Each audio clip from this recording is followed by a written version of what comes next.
Subscribe कीजिए SP education channel को और बेल आइकन पे क्लिक कीजिए सबसे पहले हमारे वीडियोस को देखने के लिए।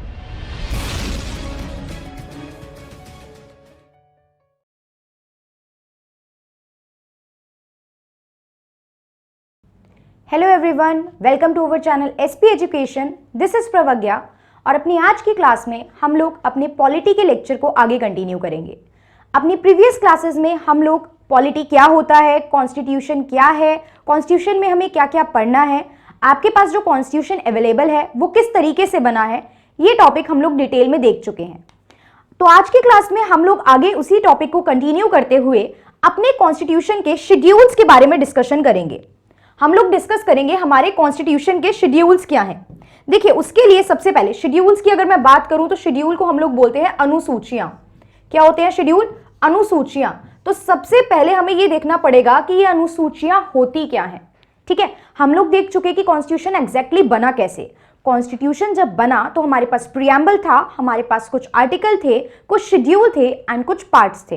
तो जब आपने बात करी कि आपके पास एक प्रीएम्बल था तो हम प्रीएम्बल पे तो डिटेल में डिस्कशन कर चुके हैं। उसके बाद हमने देखा कि कुछ आर्टिकल्स थे, पूरा कॉन्स्टिट्यूशन इन्हीं आर्टिकल्स के बारे में है। तो हम सेपरेटली जब हर टॉपिक को इंडिविजुअली पढ़ेंगे तो हमारे ऑलमोस्ट कॉन्स्टिट्यूशन के सारे आर्टिकल कवर हो जाएंगे। उसके बाद हमने देखा था कॉन्स्टिट्यूशन में कुछ पार्ट्स थे एंड देन हमने देखा था कि कॉन्स्टिट्यूशन में कुछ शेड्यूल्स भी थे, कुछ अनुसूचियां भी थी। तो आज की हमारी क्लास का टॉपिक है कि ये अनुसूचियां क्या क्या थी सॉरी, और ये शेड्यूल्स क्या थे। तो देखिए, सबसे पहले अगर मैं आपसे बात करूं कि कॉन्स्टिट्यूशन, मैंने आपको फीचर्स वाली क्लास में बताया था कि ऑलरेडी अपने आप में बहुत लेंथीएस्ट कॉन्स्टिट्यूशन था। अब अगर हम ऐसी बहुत सी चीजें, देखिए अनुसूचियां, शेड्यूल क्या है? टेबुलर प्रेजेंटेशन है। क्या है? किसी भी चीज का टेबुलर प्रेजेंटेशन है। टेबुलर प्रेजेंटेशन की मैं बात करूं तो तालिका के रूप में विवरण। क्या है? तालिका के रूप में। टेबल क्या होती है? तालिका। तो ये है तालिका के रूप में किसी भी चीज का विवरण। तो तालिका के रूप में विवरण की बात करूं तो जब भी कोई चीज 1 2 3 इस डिफरेंट फॉर्म में मुझे प्रेजेंट करनी होती है तो मैं उसके लिए क्या यूज करती हूं?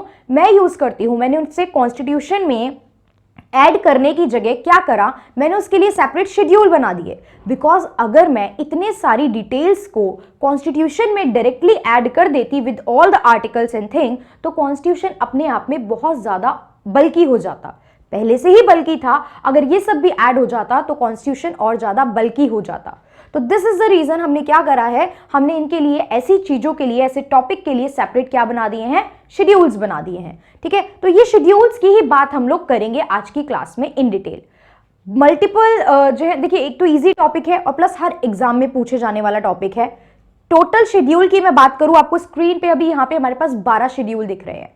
ठीक है, तो ओरिजिनल जब कॉन्स्टिट्यूशन आया था, जब कॉन्स्टिट्यूशन आया, कब आया? Now every one of you knows कि कॉन्स्टिट्यूशन कब आया।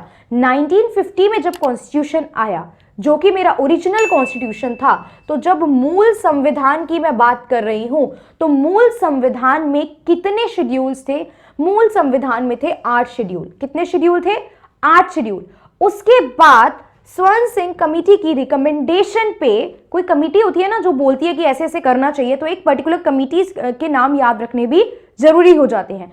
तो स्वर्ण सिंह कमेटी की रिकमेंडेशन पे हमारे पास यहाँ पे 4 और शेड्यूल ऐड किए गए और आज की डेट में आपके पास टोटल कितनी अनुसूचियां हैं, टोटल कितने शेड्यूल्स हैं? हमारे पास टोटल 12 शेड्यूल्स हैं। कितने शेड्यूल्स हैं? टोटल 12 शेड्यूल्स हैं। कहानी आपने यहाँ पे डिटेल में देखी। अभी इस पेज पे हम दोबारा आएंगे। ठीक है, तो सबसे पहले हम बात करेंगे शेड्यूल 1 की। टोटल देखा कितने हैं? 12। 8 ओरिजिनल में थे। देखो क्वेश्चन पूछ लेता है, आपके दिमाग में है कि मेरे पास शेड्यूल कितने हैं? 12 है। वो पूछ लेता है जब कॉन्स्टिट्यूशन बना, ओरिजिनल कॉन्स्टिट्यूशन के टाइम पे आपके पास कितने शेड्यूल थे, तब आपका आंसर 12 नहीं होगा, तब आपको आंसर देना होगा कितने थे? 8 थे। ठीक है, अब 1 बाय 1 बात करते हैं। अब मैं आपसे बात कर रही हूं शेड्यूल 1 की। हम बात कर रहे हैं शेड्यूल 1 की, अनुसूची 1 की। क्लियर? तो जब अनुसूची 1 की बात करें तो ये क्या है? ये बात करती है इंडिया के स्टेट्स एंड यूनियन टेरिटरी की, स्टेट्स एंड यूनियन टेरिटरी की, राज्य और आपके यूटीज की बात करती है। ठीक है, राज्य और यूटीज की बात क्या कर रही है? देखो, जब भी आप किसी को इंट्रोडक्शन देते हो किसी चीज के बारे में, तो सबसे पहले आप क्या बताओगे? सबसे पहले आप क्या बताओगे? देखिए, कॉन्स्टिट्यूशन एक तरीके से इंडिया का क्या है, मैंने आपको बताया था, ये इंडिया को रिप्रेजेंट करने वाली चीज है। तो हम यहाँ पे शेड्यूल 1 में इंडिया में कितने स्टेट्स हैं, कितनी यूनियन टेरिटरीज हैं, ये यहाँ पे रिप्रेजेंट करके चलते हैं। अब क्या है, इनिशियल टाइम पे, बिल्कुल शुरुआती दौर पे, ये कुछ छोटी छोटी बातें हैं जो पेपर में आ सकती हैं। शुरुआती दौर में होता क्या था? शुरुआती दौर में हमने बना रखे थे पार्ट, वो पार्ट डिटेल में क्या थे अभी वो नहीं पढ़ना है। हम स्टेट्स एंड यूटी वगैरह को part A, B, C, D इस फॉर्म में रिप्रेजेंट करते थे। A B, part A B C D इस फॉर्म में रिप्रेजेंट करते थे। बट हुआ क्या, 7वें संविधान संशोधन अधिनियम, 7th कॉन्स्टिट्यूशनल अमेंडमेंट एक्ट के थ्रू हमने इसको क्या कर दिया, part A B C D का फॉर्म सिस्टम खत्म कर दिया और हमने कहा कि अब हम इसको स्टेट्स एंड यूटी की फॉर्म में रिप्रेजेंट करेंगे। कब से कहा ये? 7th कॉन्स्टिट्यूशनल अमेंडमेंट एक्ट 1956 के थ्रू। क्वेश्चन बन सकता है यहां से।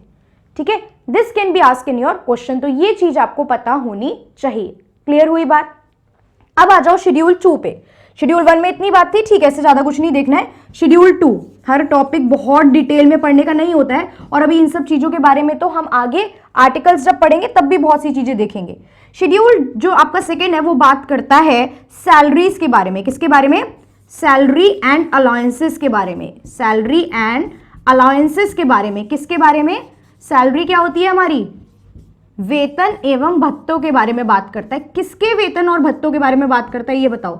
वेतन एवं भत्तों के बारे में बात करता है कि आपकी सैलरी कितनी है, मेरी सैलरी कितनी है, एक स्कूल के टीचर की सैलरी कितनी होगी, किसी गवर्नमेंट एम्प्लॉय की सैलरी कितनी होगी। नहीं, इन लोगों की सैलरी की बात ये नहीं करता, ये बात करता है कुछ हायर कॉन्स्टिट्यूशनल अथॉरिटीज की सैलरी की। ठीक है, कुछ हायर कॉन्स्टिट्यूशनल अथॉरिटीज की सैलरी की। जैसे कि आप यहां पे देखिए, सैलरी एंड अलाउंसेस किस किस की बात की है? प्रेसिडेंट की बात की है। किस किस का नाम लिखा है यहाँ पे? मिस्टर प्रेसिडेंट, आपके governor, speaker and deputy speaker of Rajya Sabha and Lok Sabha, supreme court and high court के जजेस। क्या यहाँ पे पीएम डायरेक्टली मेंशन है? पीएम डायरेक्टली मेंशन नहीं है। ठीक है, तो इन सब की सैलरी अलाउंसेस कितनी कितनी होगी, क्या क्या फिक्स की गई है, इसकी बात कर रहा है शेड्यूल सेकेंड। यहां तक हमें समझ में आया? शेड्यूल 1 समझ में आ गया, शेड्यूल 2 समझ में आ गया। अब बात करते हैं शेड्यूल 3 की। तो शेड्यूल 3 आपको दिख रहा है। शेड्यूल 3 किस बारे में है? शेड्यूल 3 है हमारा ओथ एंड अफर्मेशन। ये जो अनुसूची 3 है ये हमें क्या बताती है? अनुसूची 3 हमें बताती है ओथ एंड अफर्मेशन के बारे में। किसके बारे में? Oath and affirmation. ओथ को अगर मैं आपसे पूछूं हिंदी में क्या बोलते हैं, तो ओथ इज शपथ। ठीक है, ओथ इज शपथ। देखिए, आप कहीं पे भी कुछ भी जब ऑर्गेनाइजेशन ज्वाइन करते हैं, ठीक है, ओथ एंड अफर्मेशन शपथ, जब भी आप कोई संस्था या ऑर्गेनाइजेशन ज्वाइन करते हैं तो आपसे कुछ ना कुछ कॉन्ट्रैक्ट या डॉक्यूमेंट बनवाया जाता है कि आप उस पर्टिकुलर प्लेस के साथ क्या रहेंगे, लॉयल रहेंगे, लीगल रहेंगे, और आप जब उस प्लेस के साथ जुड़े हैं तो आप इधर उधर की उस प्लेस के अगेंस्ट कोई काम तो बिल्कुल भी नहीं करेंगे। तो यही यहाँ पे होता है कि जब ओथ एंड अफर्मेशन की बात की जा रही है तो आपसे देखिए 2 चीजों के लिए ओथ की बात की जाती है। एक तो ट्रू एंड एलिगेंस से अपना काम करने के लिए, ट्रू एंड फेयर तरीके से अपना काम करने के लिए, और एक होता है सीक्रेसी मेंटेन रखने के लिए। किसके लिए? सीक्रेसी मेंटेन रखने के लिए, एक गोपनीयता बनी रहे। क्या बनी रहे? एक गोपनीयता बनी रहे, सीक्रेसी मेंटेन रहे। क्यों बात की जा रही है? देखो, एक तो सिंपल मैं बोलूंगी कि मैं अपना काम बहुत अच्छे से करके चल रही हूँ, ट्रू एंड फेयर तरीके से मैं इसकी शपथ लूंगी। दूसरी मुझे शपथ लेनी है कि मैं सीक्रेसी मेंटेन रखूंगी, मैं इधर की बात उधर नहीं करूंगी। देखिए, अगर मैं बात करूं नेशनल या इंटरनेशनल लेवल पे, ऐसी बहुत सारी इंफॉर्मेशन होती है जो मेरे देश के लिए बहुत इंपॉर्टेंट है। अगर हमारे ये जो सारे लोग हाईएस्ट अथॉरिटीज बैठे हैं, अगर ये इंफॉर्मेशन इधर से उधर करने लगे या नॉर्मल पब्लिक के बीच, पब्लिक डोमेन में कुछ जो सीक्रेट रहने वाली इंफॉर्मेशन है वो रिलीज करने लगे, तो वो क्या हो जाएगा? वो प्रॉब्लमैटिक सिचुएशन हो जाएगी।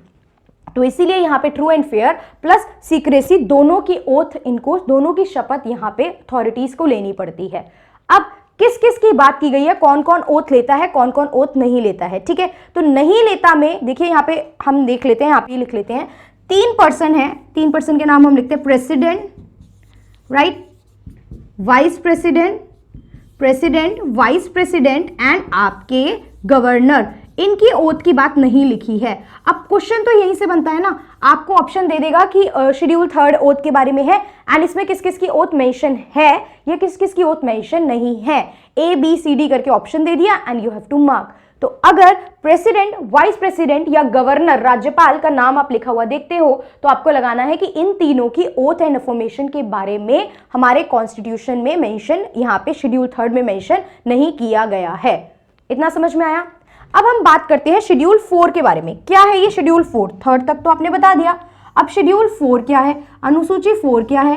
तो शेड्यूल 4 है allocation of seats, allocation of seats to Rajya Sabha, allocation of seats of Rajya Sabha. देखिए राज्यसभा की सीटों का बंटवारा करना, स्टेट्स एंड यूटी। अब यहां पे लोकसभा की बात नहीं है, किसकी बात है? राज्यसभा की बात है। तो अलग अलग स्टेट्स और यूटी से राज्यसभा में कितनी सीट्स जाएंगी, कितने मेंबर जाएंगे, ये बात कहां मेंशन है? ये बात मेंशन है हमारे शेड्यूल 4 में। अब क्या है, देखिए सारे स्टेट क्या इक्वल है? अगर मैं आपसे बात करूं गोवा की, और वहीं मैं गोवा के सामने आपके आगे रख दूं यूपी और राजस्थान, तो क्या ये दोनों एरिया वाइज सेम है? नहीं, कोई स्टेट बहुत छोटे हैं और कुछ स्टेट बहुत बड़े हैं। तो अगर गोवा से एक रिप्रेजेंटेटिव जा रहा है तो यूपी से भी, राजस्थान से भी क्या एक एक रिप्रेजेंटेटिव ही जाना चाहिए? No, it is not like that. तो हमें क्या देखना है कि स्टेट कितने बड़े हैं, उस हिसाब से हम वहां पे क्या करते हैं, रिप्रेजेंटेटिव आगे भेजते हैं। तो यही चीज है कि स्टेट्स एंड यूटी में कितने कितने रिप्रेजेंटेटिव किस किस जगह से, मतलब किस स्टेट से कितने रिप्रेजेंटेटिव, किस यूटी से कितने रिप्रेजेंटेटिव राज्यसभा में जाएंगे, ये बात कहां पे लिखी हुई है? शेड्यूल 4 में। As we can see schedule 4 में लिखा हुआ है Rajya Sabha MP count of state and union territories. इतनी बात हमें समझ में आई। उसके बाद हम बात करते हैं किसकी? हम बात करते हैं शेड्यूल 5 की। शेड्यूल 5 जो है वो बात करता है लॉज की, किसके रिगार्डिंग? शेड्यूल 5। देखिए अभी तो हम वही पढ़ रहे हैं जो ओरिजिनल कॉन्स्टिट्यूशन है। आपको पता है 8 तक तो ओरिजिनल कॉन्स्टिट्यूशन में लिखे थे। तो शेड्यूल 5 जो है वो बात करता है schedule caste and schedule tribe से रिगार्डिंग लॉज की और एडमिनिस्ट्रेशन की। शेड्यूल अनुसूचित जाति और जो अनुसूचित जनजातियां होती हैं उनके रिगार्डिंग लॉ एंड कंट्रोल की बात करता है। तो अब क्या, सबसे पहले तो देखो बहुत से लोगों को यही क्लियर नहीं होता कि शेड्यूल कास्ट एंड ट्राइब क्या। बेसिक सा डिफरेंस अगर मैं आपको बताऊं तो हमें पता है कि कुछ आज़ादी के टाइम पे एक पर्टिकुलर कास्ट थी, एक पर्टिकुलर ग्रुप था जिनके साथ बहुत इल ट्रीटमेंट हो रहा था। उनको समाज में बराबरी का दर्जा नहीं दिया जाता था, उनको सामाजिक और आर्थिक रूप से उतने अवसर नहीं दिए जाते थे। तो वो एक पिछड़ा हुआ वर्ग था जिसके लिए बहुत सारे हमारे सोशल रिफॉर्मर आवाज उठा रहे थे। तो वो लोग जो थे वो क्या थे, शेड्यूल कास्ट में आते थे। अब वहीं मैं बात करूं शेड्यूल ट्राइब की, तो ये जो शेड्यूल ट्राइब में लोग जाते हैं ये वो लोग होते थे जिनका डेवलपमेंट नहीं हुआ, जिनकी बोली, जिनकी मतलब लैंग्वेज, भाषा, कल्चर, रहने सहने का तरीका, कपड़े पहनने का तरीका बिल्कुल नॉर्मल लोगों से, हम लोगों से क्या होता था, डिफरेंट होता था। क्यों? क्योंकि ये पर्टिकुलरली जंगल वाले एरिया में रहते थे तो इनका उतना डेवलपमेंट नहीं हुआ था। तो इन लोगों को अपलिफ्टमेंट की जरूरत थी। इक्वालिटी वाली बात को फुलफिल करने के लिए हमें क्या करना था, ऐसे लोगों जिनको अपॉर्चुनिटीज नहीं मिल पाई हैं उन्हें भी अपलिफ्टमेंट की जरूरत थी। दैट्स वाई इनको लेके भी हमारे कॉन्स्टिट्यूशन में बहुत सारे अलग अलग प्रोविजन बनाए गए हैं। और शेड्यूल 5 में किसके बारे में लिखा गया है? शेड्यूल 5 में एससी एंड एसटी के प्रोविजंस के बारे में यहाँ पे मेंशन है कि क्या लॉज एंड क्या कंट्रोल मेजर चलेंगे। आप देख लीजिए एक बार, schedule area and schedule tribe administration and control law details, इनकी जो भी लॉ है कैसे इनका एडमिनिस्ट्रेशन किया जाएगा उसके रिगार्डिंग जो है यहाँ पे डिटेल लिखी गई है। अब मैं आपसे बात करती हूँ शेड्यूल 6 की, थोड़ा सा इसी का एक्सटेंशन है। शेड्यूल 6 की मैं बात करती हूँ। शेड्यूल 6 भी एडमिनिस्ट्रेशन से रिलेटेड ही है। शेड्यूल 6 भी किससे रिलेटेड है? एडमिनिस्ट्रेशन से रिलेटेड है। लेकिन एडमिनिस्ट्रेशन किसका, कंट्रोल किसका, नियंत्रण किस चीज का? यहाँ पे नियंत्रण किसका? यहाँ पे सिर्फ एसटी की बात की गई है। प्रॉपर किसकी बात की गई है? एसटी की बात की गई है। और एसटी में क्या बोला गया है यहाँ पे? ठीक है, क्या बोला गया है एसटी में? नियंत्रण की जो बात की गई है वो किसके रिगार्डिंग की गई है? सिर्फ 4 स्टेट के। तो उन 4 स्टेट का नाम हमें प्रॉपर याद होना चाहिए। ऑल ओवर बात नहीं की गई है, 4 स्टेट के लिए बात की गई है। तो 4 स्टेट क्या क्या हैं? असम, मेघालय, त्रिपुरा एंड मिजोरम। असम, मेघालय, त्रिपुरा एंड मिजोरम, ये 4 स्टेट का नाम आपको याद बिल्कुल हो जाना चाहिए क्योंकि पेपर में क्वेश्चन बनता है कि कौन सा स्टेट ऐसा है जो शेड्यूल आपके 6 में मेंशन है या शेड्यूल 6 में मेंशन नहीं है। तो ये चीज आपको पता होनी चाहिए। शेड्यूल 6 एडमिनिस्ट्रेशन बता रहा है किसके लिए, सिर्फ 4 स्टेट के लिए।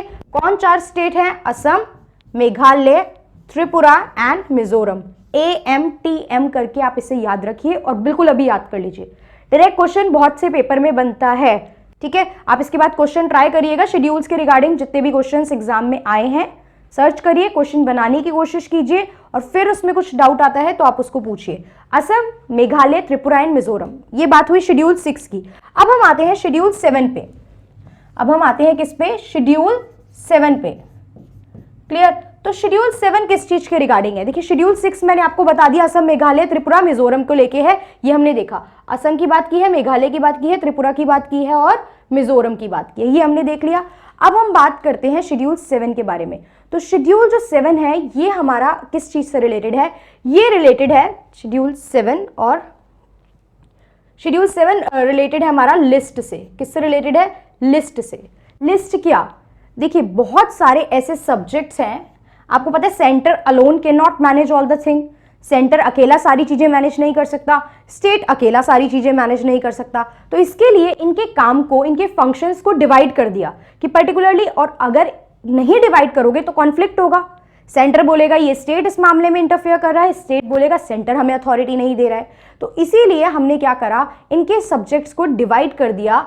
तो यहां पे हमारे पास 3 लिस्ट हैं। वन इज यूनियन लिस्ट, ठीक है, सेकेंड इज स्टेट लिस्ट और थर्ड जो है वो है कॉन्करेंट लिस्ट।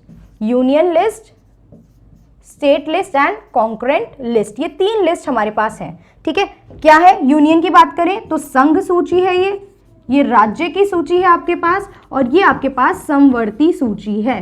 तो अब होती क्या है, ये क्या क्या चीजें लिखी हैं इसमें? संघ यूनियन में, जो यूनियन के पास जितनी भी पावर है, सेंट्रल गवर्नमेंट यूनियन के पास जितनी भी पावर है, लाइक अगर मैं बात करूं तो देखो डिफेंस से रिलेटेड मैं बात करूं, से बहुत सी चीजें हो सकती हैं। इंटरनेशनल रिलेशन के रिगार्डिंग कोई भी चीज है, ठीक है। सेंसस का डाटा कलेक्ट करने को लेके चीजें हैं, तो वो कौन करेगा? स्टेट थोड़ी अपने अलग अलग स्टेट के लिए सेंसस कलेक्ट करते हैं।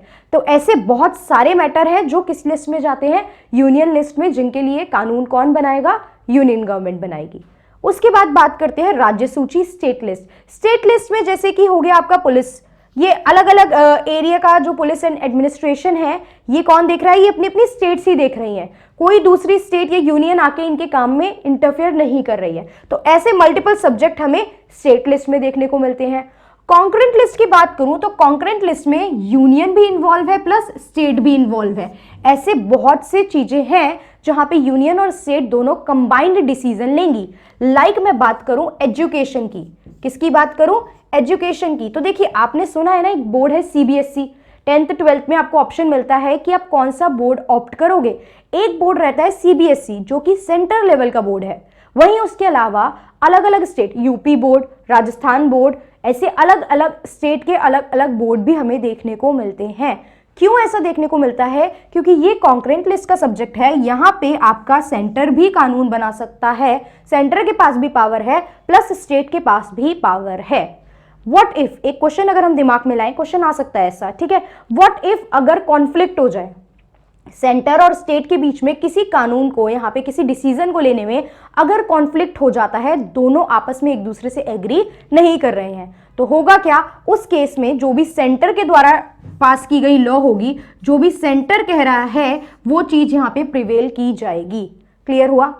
इसके अलावा हमारे पास एक चीज और होती है यहाँ पे, जिसे हम कहते हैं रेजिडुअरी पावर। क्या कहते हैं? Residuary power. अब क्वेश्चन आता है ये रेजिडुअरी पावर क्या है, ठीक है, ये कुछ आपने बता दिया, ठीक है, कॉन्करेंट वगैरह, तो रेजिडुअरी लिस्ट, ये सब चीजें क्या हैं? देखिए आजादी के टाइम पे ऐसी बहुत सारी चीजें थी जो तब के जो फेमस लोग थे या तब के बहुत हमारे हाई इंटेलेक्चुअल पर्सन थे, जिन्होंने कॉन्स्टिट्यूशन बनाने में अपना पूरा योगदान दिया, वो लोग ये चीजें नोटिस में नहीं ला पा रहे थे क्योंकि उस टाइम की सिचुएशन ऐसी थी। लाइक मैं बात करूं इंटरनेट की, नेट फैसिलिटीज की, उस टाइम पे नेट फैसिलिटीज को लेके इतने कानून नहीं बनाए गए क्योंकि इतना विजन नहीं था कि आने वाले इतने सालों में इंटरनेट ऐसा हो जाएगा कि इसके बिना कोई जिंदा ही नहीं रह पाएगा, है ना। आज के टाइम पे तो देखो कितनी इंटरनेट ने हेल्प की है। इस टाइम पे when we can not go out, तो सबसे ज्यादा हेल्प किसने की है? नेट फैसिलिटी नहीं की है सबकी। तो यहाँ पे ऐसी चीजें तो जब मेंशन नहीं थी, क्लियर नहीं था, कोई क्लियरिटी नहीं थी, वो सारी चीजें कहाँ जाएंगी, वो सारी जाती हैं रेजिडुअरी लिस्ट में। इनको लेके कानून बनाने का अगर देखिए ऑप्शन में आता है पार्लियामेंट, तो हम पहले पार्लियामेंट पे टिक करेंगे, एंड अगर पार्लियामेंट ऑप्शन में नहीं है तब आप यूनियन गवर्नमेंट या सेंट्रल गवर्नमेंट पे टिक करोगे। क्लियर? तो यहां पे कौन कानून बनाने की पावर किसके पास होती है, हम क्या मेंशन करेंगे, पार्लियामेंट के पास। कौन बना रहा है, पार्लियामेंट, हमारी संसद बना रही है यहां पे कानून। क्लियर हो गया? शेड्यूल 7 तक हमें बहुत अच्छे से क्लियर हो गया। अब बात करते हैं शेड्यूल 8 की। क्या बात करते हैं, शेड्यूल 8 ओरिजिनल कॉन्स्टिट्यूशन में लिखा गया, ये लास्ट शेड्यूल, राइट, 8 ओरिजिनल में लिखे थे। शेड्यूल 8 है किससे रिगार्डिंग, ऑफिशियल लैंग्वेज से रिगार्डिंग, ऑफिशियल लैंग्वेजेस से रिगार्डिंग। ठीक है, हमारी ऑफिशियल लैंग्वेज कौन कौन सी है। देखिए ऑफिशियल लैंग्वेज का मतलब ये नहीं है कि हम कहें कि हमारी बोली जाने वाली भाषा या कुछ ऐसे। ऑफिशियल लैंग्वेजेस हमारी टोटल आज की डेट में मैं बात करूं तो टोटल 22 है। नेशनल लैंग्वेज से इसको मिक्स मत करो कि ये इंडिया की लैंग्वेज नेशनल लैंग्वेज है, नहीं, ये टोटल 22 लैंग्वेज आज की डेट में है। लेकिन ओरिजिनली स्टार्टिंग में ये कितनी लैंग्वेज थी, ये टोटल 14 लैंग्वेज थी। ठीक है, कितनी थी, 14 लैंग्वेज। अब क्या क्वेश्चन आता है, क्या 22 याद करनी है, रीड करो 2-3 बार, माइंड में रह जाएंगी आपके, बिकॉज क्वेश्चन इस तरीके से आ सकता है कि which of the following language is not included in the schedule 8, इनमें से कौन सी भाषा शेड्यूल 8 अनुसूची 8 में 8 का हिस्सा नहीं है। ABCD करके आपको ऑप्शन दे देगा, तो पता होना चाहिए। अगर ये 22 की 22 रीड कर रखी हैं तो प्रॉब्लम नहीं आएगी। ठीक है, अब जैसे कुछ भाषाएं हैं, जैसे इंग्लिश बहुत कॉमन लैंग्वेज लगती है, हमें लगेगा पार्ट होगी ही होगी, but English is not the part. और अगर आपने रीड नहीं करा है तो आप आइडिया भी नहीं लगा पाओगे कि इंग्लिश पार्ट नहीं है, राइट? ठीक है, तो अब हम बात करते हैं 14 से 22 कैसे हुई। तो 14 से 22 होने तक की सफर की जब मैं बात करूंगी तो 14 में पहले हुई थी +1, 15 हुई, उसके बाद हुई +3, 18 हुई, उसके बाद हुई +4, कितनी हो गई टोटल, 22। अब क्वेश्चन इज ये +1 +3 +4, तो यही तो आपको याद करना है, क्वेश्चन तो यहीं से बनेगा, यही चीज तो हमें यहाँ पे याद करके चलनी है। तो ये जो +1 हुई, ये जो +1 थी, ये कौन सी लैंग्वेज थी, ये लैंग्वेज थी सिंधी। कौन सी लैंग्वेज थी, ये लैंग्वेज थी हमारी सिंधी। और ये सिंधी कब ऐड की गई, देखो कॉन्स्टिट्यूशन में जब भी कोई चीज ऐड की जाती है तो हम कहते हैं ना ऐड किया गया है, तो ये सिंधी कब ऐड की गई, ये ऐड की गई 21st कॉन्स्टिट्यूशनल अमेंडमेंट एक्ट 1967 से। कब की गई, 21st कॉन्स्टिट्यूशनल अमेंडमेंट एक्ट 1967 से। अब बात की जाती है ये 3 लैंग्वेज, ये 3 लैंग्वेज कौन कौन सी थी, तो इन 3 लैंग्वेज पे आइए, KMN से याद कीजिए। अभी देखिए कुछ लैंग्वेजेस तो अभी याद हो जाएंगी कि क्या क्या इंक्लूडेड है। कौन कौन सी है, कोंकणी, कोंकणी हिंदी में भी यही बोलते हैं इनको, अब हिंदी में अलग से कुछ नाम नहीं है इन लैंग्वेजेस का ना, कोंकणी, मणिपुरी एंड नेपाली। नेपाली इंडिया की तो लैंग्वेज नहीं है ना, ठीक है, तो कोंकणी, मणिपुरी एंड नेपाली, ये 3 लैंग्वेज यहां पे ऐड की गई जो +3, तो 14 ओरिजिनल थी, सिंधी ऐड की गई, +3 कोंकणी, मणिपुरी एंड नेपाली ऐड की गई। उसके बाद ये जो आपकी 3 लैंग्वेज ऐड की गई हैं, ये किसके थ्रू की गई होंगी, ये भी अमेंडमेंट आई होगी, बिल्कुल अमेंडमेंट आई थी। कौन सी अमेंडमेंट आई थी, 71st कॉन्स्टिट्यूशनल अमेंडमेंट एक्ट आया था, ठीक है, 1992 में, उसके थ्रू क्या ऐड की गई, ये 3 लैंग्वेज ऐड की गई। यहां तक क्लियर, कोई डाउट? उसके बाद जल्दी से आते हैं इन 4 लैंग्वेजेस पे, जो और फर्दर 4 लैंग्वेज ऐड की गई। कौन कौन सी है वो 4 लैंग्वेज, कैसे याद करोगे, Bodo, Dogri, Maithili and Santhali, BDMS, Bodo, Dogri, Maithili and Santhali, Bodo, Dogri, Maithili and Santhali, it's ALI, Bodo, Dogri, Maithili and Santhali, ये 4 लैंग्वेज हैं। ये कब आई, बिल्कुल इनका भी आप लिख लीजिए, ये 92nd amendment act, 92nd amendment act 2003 से आई। आप देख रहे हो इस पर्टिकुलर एक शेड्यूल में ही कितने चेंजेस करने पड़े हैं। बाद में यहाँ पे कितनी अमेंडमेंट हुई, 3 अमेंडमेंट हुई है जो हमें देखने को मिली हैं। तो क्या शेड्यूल 8 में 3 अमेंडमेंट हुई है, नहीं, शेड्यूल 8 में इसके बाद एक और अमेंडमेंट भी हुई है। कौन सी अमेंडमेंट हुई है, ठीक है, वो हम लिख लेते हैं। 92 अमेंडमेंट एक्ट हमने देखा, उसके बाद यहाँ पे हुई है 92nd कॉन्स्टिट्यूशनल अमेंडमेंट एक्ट भी हुआ है। क्या हुआ, कोई लैंग्वेज ऐड हुई, यहाँ पे आपकी 22 तो ऑलरेडी हो गई है, तो यहाँ पे 2003 में कोई लैंग्वेज ऐड नहीं हुई। हमारा जो वर्ड था उड़िया, उड़िया बोलते हैं ना हम उड़िया को, उड़िया लैंग्वेज को हमने यहाँ पे इसे कर दिया उड़िया। क्या कर दिया? उड़िया। हम इसे क्या बोलेंगे अब? हम इसे बोलेंगे उड़िया। क्लियर? हम इसे क्या बोलेंगे अब? उड़िया बोलेंगे। तो इसको लिख लेते हैं प्रॉपर। अब क्या बोला जाएगा? उड़िया बोला जाएगा। तो ये क्वेश्चन भी बन सकता है। तो आप देख रहे हैं शेड्यूल 8 में कितनी टाइम अमेंडमेंट हुई है, आपको देखने को मिला। सिंधी ऐड हुई 21st कॉन्स्टिट्यूशनल अमेंडमेंट एक्ट 1967 से। उसके बाद 3 लैंग्वेजेस कौन कौन सी? कोंकणी, मणिपुरी, नेपाली ऐड हुई 71st कॉन्स्टिट्यूशनल अमेंडमेंट एक्ट 1992 से। उसके बाद BDMS Bodo, Dogri, Maithili, Santhali 92nd constitutional amendment act 2003 से। And then 96th constitutional amendment act 2003 में हमने उड़िया को चेंज करके क्या कर दिया? उड़िया कर दिया। ये किसके बारे में बात की हमने? शेड्यूल 8 तक। अब बात करते हैं शेड्यूल 9 की। क्या शेड्यूल 9 ओरिजिनल कॉन्स्टिट्यूशन में था? बिल्कुल नहीं था। तो ये आया बाद में आया? बिल्कुल आया। तो कुछ अमेंडमेंट करके आया होगा ना जब ओरिजिनल में नहीं था। यस, बिल्कुल अमेंडमेंट की थी।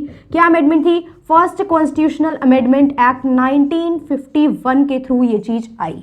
क्या बात की है इसमें? इसमें बात की है लैंड रिफॉर्म्स के बारे में। किसके बारे में? लैंड रिफॉर्म्स के बारे में। ठीक है, अब और क्या बात की है ये भी बताइए। देखिए सिंपल सी एक लाइन आप यहाँ पे सुनिए।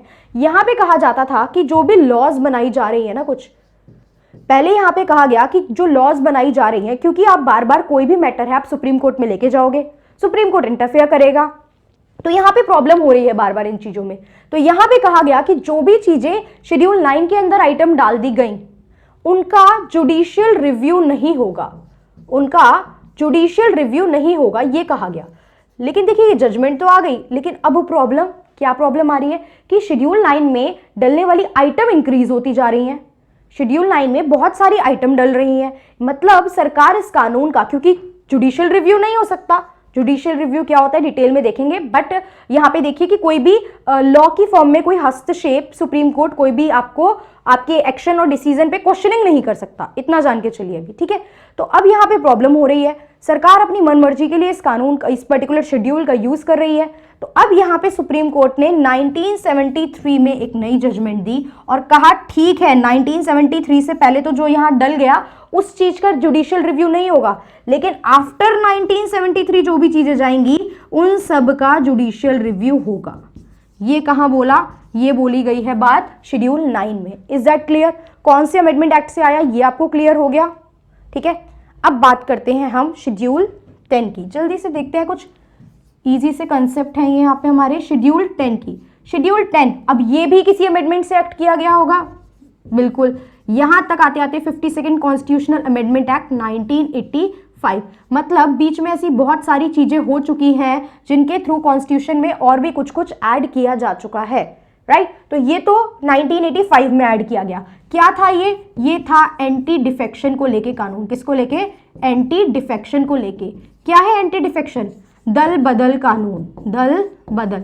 अभी के लिए सिर्फ इतना ही याद रखना है। शेड्यूल 10 किसके बारे में? एंटी डिफेक्शन, दल बदल के बारे में। कैसे आया? 52nd कॉन्स्टिट्यूशनल अमेंडमेंट एक्ट 1985 से आया। दल बदल मतलब एक पार्टी से आप रातों रात पार्टी चेंज कर लेते हो। ठीक है, तो ये चीज कब अलाउ है कब नहीं अलाउ, क्या प्रोविजन है, तो इसके लिए हम सेपरेट क्लास रखेंगे पूरी एंटी डिफेक्शन टॉपिक पे। अभी हमें पता चल गया शेड्यूल 10 किससे रिगार्डिंग है? एंटी डिफेक्शन से रिगार्डिंग। ठीक है, आगे बात करते हैं शेड्यूल 11 की। किसकी? शेड्यूल 11 की। अब शेड्यूल 11 ऐड किया गया, ठीक है, शेड्यूल 11 ऐड किया गया 73rd कॉन्स्टिट्यूशनल अमेंडमेंट एक्ट 1992 में। क्या हुआ? इस टाइम पे जरूरत फील की जाने लगी कि पावर को डिसेंट्रलाइज करने की जरूरत है, पावर को डिसेंट्रलाइज करने की जरूरत है। लोकल लेवल तक भी, बिल्कुल लोकल लेवल तक भी हमारी पावर, पॉलिटिकल चीजें पहुंचनी चाहिए, क्योंकि सेंटर और स्टेट इतने लेवल तक चीजें मैनेज नहीं कर सकते। तो इसीलिए यहां पे प्रोविजन लाए गए किसके? पंचायत के। किसके? पंचायत के। टोटल 29 मैटर्स, ये भी क्वेश्चन पूछ लेता है, इसलिए जो इंपॉर्टेंट है इसके शेड्यूल के हिसाब से वो देखिए। टोटल 29 मैटर्स इन्हें असाइन किए गए। क्या किए गए? टोटल 29 मैटर असाइन किए गए पंचायत को। पंचायत कब आई? 73rd constitutional amendment act 1992 schedule 11 add करके, शेड्यूल 11 के थ्रू। क्या ओरिजिनल कॉन्स्टिट्यूशन में पंचायत के बारे में बात की गई थी? लोकल बॉडीज के बारे में बात की गई थी? नहीं की गई थी। क्लियर हुआ? बाकी पंचायत अपने आप में पूरे डिटेल में टॉपिक है, वी विल सी जब हम लोकल बॉडीज पढ़ेंगे। यहां सिर्फ पंचायत का नाम लेके पंचायत खत्म नहीं हो रहा है। अभी सिर्फ जान लो शेड्यूल 11 में पंचायत को ऐड किया गया। फिर बात करते हैं अपने लास्ट शेड्यूल की, शेड्यूल 12। किसकी? शेड्यूल 12। शेड्यूल 12 अगेन आया आपका 74th amendment act, constitutional amendment act 1992 में ही। यानी पंचायत एंड म्यूनिसिपैलिटी जो थी ये क्या हुई, ये एक साथ ऐड की गई। कब? 1992 ईयर आप देख रहे हो। यहाँ पे क्या ऐड किया गया? यहाँ पे ऐड किया गया म्यूनिसिपैलिटी के बारे में। ठीक है, इनको कितने सब्जेक्ट दिए गए? इनको पर्टिकुलरली वहां पे कितने दिए गए थे?